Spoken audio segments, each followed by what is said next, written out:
అందరికీ నమస్కారం. ఇప్పుడే హాస్పిటల్ ఐసీయూలో ఉన్న శ్రీతేజ్ ఐసీయూలో చూసి బయటికి వస్తున్నాను. డాక్టర్స్ అందరితోటి నేను మాట్లాడాను. అబ్బాయి రోజు రోజుకి రికవర్ అవుతున్నారు. లాస్ట్ 14 డేస్లోను, పర్టికులర్ లాస్ట్ 10 డేస్లో రికవరీ కనపడుతుంది. బట్ చాలా టైం పట్టొచ్చు అని కూడా చెప్పారు. ఇలాగా ఆ అబ్బాయి కోలుకోవడానికి ఏమైనా చేయడానికి మేము సిద్ధంగా ఉన్నాము. అది కాకుండా ప్రభుత్వం కూడా వచ్చి మేము దీన్ని తీసుకుంటాము, ఈ అబ్బాయిని సంపూర్ణ ఆరోగ్యంతో చూడడానికి ప్రభుత్వం కూడా ముందు రావడం చాలా అభినందనీయం. చాలామంది అభిమానులు కానీ, బంధువులు కానీ, మిత్రులు కానీ అల్లు అర్జున్ ఎందుకు హాస్పిటల్కి వెళ్ళలేదు అని అడుగుతున్నారు. దానికి కారణం చెప్తాను.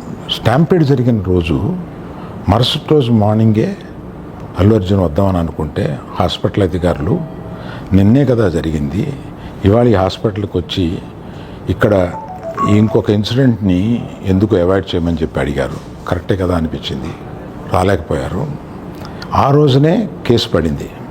ఆ కేసులో పడిన తర్వాత మన legal team headed by Niranjan గారు strongly advised Bunny should not go to the hospital at all or meet the parents ఇట్లా అని చెప్పి గట్టిగా చెప్పారు.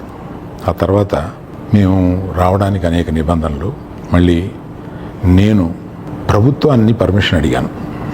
నేనన్నా కనీసం వెళ్ళి చూస్తే బాగుంటుంది అని.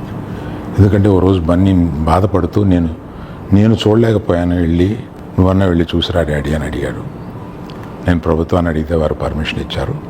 ఈ పర్మిషన్ నాకు ఇచ్చిన చీఫ్ మినిస్టర్ గౌరవనీయులు రేవంత్ రెడ్డి గారికి, పోలీస్ శాఖకి, మన హాస్పిటల్ అధికారులు, సిఇఓ గారు అభిమన్యు, మెడికల్ డైరెక్టర్ సంబిత్ గారు, వీరందరికీ, హాస్పిటల్ వర్గానికి అందరికీ నా కృతజ్ఞతలు తెలియజేస్తున్నాను.